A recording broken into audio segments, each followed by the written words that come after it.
Hello all, welcome to my channel. ఈ video పిల్లల్లో hand writing స్కిల్స్ని ఎలా స్టార్ట్ చేయాలి అనే దాని గురించి మాట్లాడుకుందాం. ఈ వీడియో ప్రత్యేకంగా నర్సరీ ఎల్కేజీ టీచర్స్ ఎవరైతే డీల్ చేస్తున్నారో వాళ్ళకి, అలాగే పిల్లల్ని ఎవరైతే కొత్తగా స్కూల్లో జాయిన్ చేస్తున్నారో ఆ మదర్స్కి బాగా ఉపయోగపడుతుంది. మనం పిల్లల్ని స్కూల్కి అలవాటు చేయడం ఒక టాస్క్ అయితే, స్కూల్కి అలవాటు అయిన తర్వాత వాళ్ళల్లో రైటింగ్ స్కిల్స్ అన్నవి స్టార్ట్ చేయడం చాలా చాలా పెద్ద టాస్క్. ఎందుకంటే పిల్లలు ఓరల్గా రైమ్స్ రిమైనింగ్ అన్నీ చెప్పడానికి ఇష్టపడతారు, కానీ చాలా వరకు రాయడానికి ఇష్టపడరు. వన్స్ వాళ్ళు రాయడం స్టార్ట్ చేస్తే మనం చాలా పెద్ద అచీవ్మెంట్ చేసినట్టే. మరి అలా వాళ్ళు రాయడానికి పడే ఇబ్బందిని సింపుల్గా కొన్ని స్టెప్స్ ద్వారా మనము తగ్గించి ఇంప్రూవ్ చేయడానికి ప్రయత్నం చేయొచ్చు. జనరల్గా ఏ స్కూల్లో అయినా చాలా వరకు ఏం జరుగుతుందంటే, జాయిన్ అవ్వగానే వాళ్ళ చేతికి ఒక స్లేట్ ఇచ్చి ఆల్ఫబెట్స్ అన్నవి దిద్దించడం లాంటివి చేస్తారు. సో దానివల్ల పిల్లలకి అదొక పెద్ద భారంగా ఇష్టంగా అనిపిస్తూ ఉంటుంది. జనరల్గా ఆ ఏజ్ పిల్లలకి, ఈ 3 కంప్లీట్ అయిన పిల్లలకి ఫైన్ మోటార్ స్కిల్స్ అన్నవి డెవలప్ చేయాల్సి ఉంటుంది. సో ఫైన్ మోటార్ స్కిల్స్ అంటే ఈ చేతిలో ఉండే మజిల్స్ రాయడానికి రెడీ అవ్వాలి ఫస్ట్. సో వాటికి సంబంధించి చిన్న యాక్టివిటీస్ చేస్తే ఫస్ట్ ఆఫ్ ఆల్ వాళ్ళకి ఈ హ్యాండ్లో ఉండే మజిల్స్ అన్నీ కూడా ఫ్రీ అవుతాయి. సో వాళ్ళు ఫింగర్తో పెన్సిల్ లేదా స్లేట్ పెన్సిల్ని హోల్డ్ చేయడానికి ఇబ్బంది పడరు. జనరల్గా మనం డైరెక్ట్గా పెన్సిల్ కానీ స్లేట్ పెన్సిల్ కానీ ఇచ్చేస్తే వాళ్ళ హ్యాండ్లో ఉండే చిన్న మజిల్స్ దానికి సహకరించకపోవడం వల్ల వాళ్ళ ఫింగర్స్ అన్నవి కాస్త పెయిన్ఫుల్గా అనిపిస్తాయి. అందుకే పిల్లలు రాయడానికి ఇష్టపడరు. సో దట్ మనం ముందు ఏం చేయాలంటే వాళ్ళలో ఫైన్ మోటార్ స్కిల్స్ని ఇంప్రూవ్ చేసుకోవాలి. సో ఇక్కడ ఫైన్ మోటార్ స్కిల్స్ని ఎలా ఇంప్రూవ్ చేయాలి అని మీకు ఒక డౌట్ రావచ్చు. చిన్నప్పుడు మనం ఏవైతే క్లేతో ఆటలాడామో అవే ఆటలు వాళ్ళ హ్యాండ్స్కి సంబంధించి బ్లాక్స్ పెట్టించడం కానీ, లేదంటే క్లే మోల్డింగ్ చేయించడం కానీ, ఇవన్నీ కూడా ఫైన్ మోటార్ స్కిల్స్లోకి వస్తాయి. సో దీని గురించి మీకు డీటెయిల్గా ఇన్ఫర్మేషన్ కావాలంటే ఆల్రెడీ మన ఛానల్లో ఫైన్ మోటార్ స్కిల్స్కి సంబంధించి ఒక వీడియో ఉంది. స్టార్టింగ్లోనే ఆ వీడియో చూస్తే మీకు కంప్లీట్గా ఒక అవగాహన అన్నది వస్తుంది. So next fine motor skills అయిపోయిన తర్వాత హ్యాండ్ రైటింగ్ ఎలా స్టార్ట్ చేయాలంటే, డైరెక్ట్గా లెటర్స్కి మాత్రం వెళ్ళకూడదు.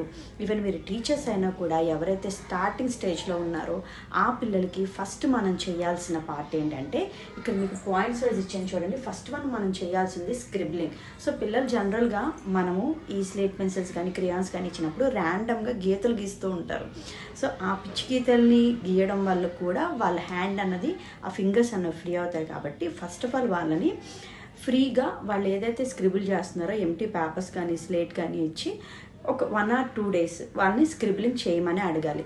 సో స్క్రిబ్లింగ్ పార్ట్ అయిన తర్వాత స్క్రిబ్లింగ్లోనే మనము కంట్రోల్డ్ స్క్రిబ్లింగ్లోకి వెళ్ళాలి. దట్ మీన్స్ మీరు ఏదైనా ఒక షేప్ కానీ, లైక్ సర్కిల్ కానీ, యాపిల్ లేదంటే మ్యాంగో, ఇలా ఒక షేప్ని డ్రా చేసి వాళ్ళు ఏదైతే ఫ్రీగా స్క్రిబ్లింగ్ చేస్తున్నారో దాన్ని, ఆ డయాగ్రామ్ ఏదైతే ఉందో దాని లోపల స్క్రిబ్లింగ్ చేయమని చెప్పడం చేయాలి. సో వాళ్ళు ఏం చేస్తారంటే స్క్రిబ్లింగ్ నుంచి కంట్రోల్డ్ స్క్రిబ్లింగ్, సో ఆ లేయర్ని దాటి వెళ్ళకూడదు అనే పార్ట్లోకి వస్తారు. సో ఎప్పుడైతే వాళ్ళు కంట్రోల్డ్ స్క్రిబ్లింగ్ బాగా పర్ఫామ్ చేస్తున్నారో then we can go for strokes. మీకు ఇక్కడ స్ట్రోక్స్లో చాలా రకాలు ఉంటాయి. సో ఇక్కడ మనకి స్ట్రోక్స్లో కూడా లైన్స్ ఉంటాయి, ప్యాటర్న్స్ ఉంటాయి, కర్వ్స్ ఉంటాయి. సో ఫస్ట్ మనం వెళ్ళాల్సింది లైన్స్ అనమాట. లైక్ స్లీపింగ్ లైన్ కానీ, స్టాండింగ్ లైన్, స్లాంటింగ్ లైన్, ఇవి బేసిక్ స్ట్రోక్స్. సో ఫస్ట్ మీరు ఈ స్లీపింగ్, స్టాండింగ్, స్లాంటింగ్ లైన్స్ మీద ప్రాక్టీస్ ఇవ్వాలన్నమాట. సో వన్స్ అవి వచ్చిన తర్వాత మనము కొన్ని డాట్స్ ఇచ్చి వాటిని కనెక్ట్ చేయమండము, డ్రాయింగ్స్ వేయమండము, ఇలాంటివి చేయడం వల్ల వాళ్ళకి రైటింగ్ అన్నది అలవాటు అవుతుంది. సో ఎప్పుడైతే వాళ్ళు ఈ స్లీపింగ్ లైన్, స్టాండింగ్ లైన్ కంట్రోల్డ్గా వాళ్ళు రాయగలుగుతున్నారో అప్పుడు మనము ఈ కర్వ్స్ అండ్ ప్యాటర్న్స్కి వెళ్ళొచ్చు. సో ఇక్కడ మీకు కర్వ్స్ అండ్ ప్యాటర్న్స్ వచ్చేసరికి లైక్ హాఫ్ మూన్ షేప్స్ ఉంటాయి. వీటిని లెఫ్ట్ కర్వ్, రైట్ కర్వ్ అని, అప్ కర్వ్, డౌన్ కర్వ్, ఇంకా మీకు ప్యాటర్న్స్ కానీ ఇవన్నీ కూడా మీకు స్ట్రోక్స్లో సెకండ్ పార్ట్లోకి వస్తాయి. అలాగే మీకు స్ట్రోక్స్ గురించి కూడా కంప్లీట్ ఇన్ఫర్మేషన్ కావాలంటే దానికి సంబంధించిన వీడియో కూడా ఉంది. మీరు అది చూస్తే అసలు స్ట్రోక్స్ ఎన్ని రకాలు, ఏమేమి ఉంటాయి అన్నది మీకు ఒక ఐడియా వస్తుంది.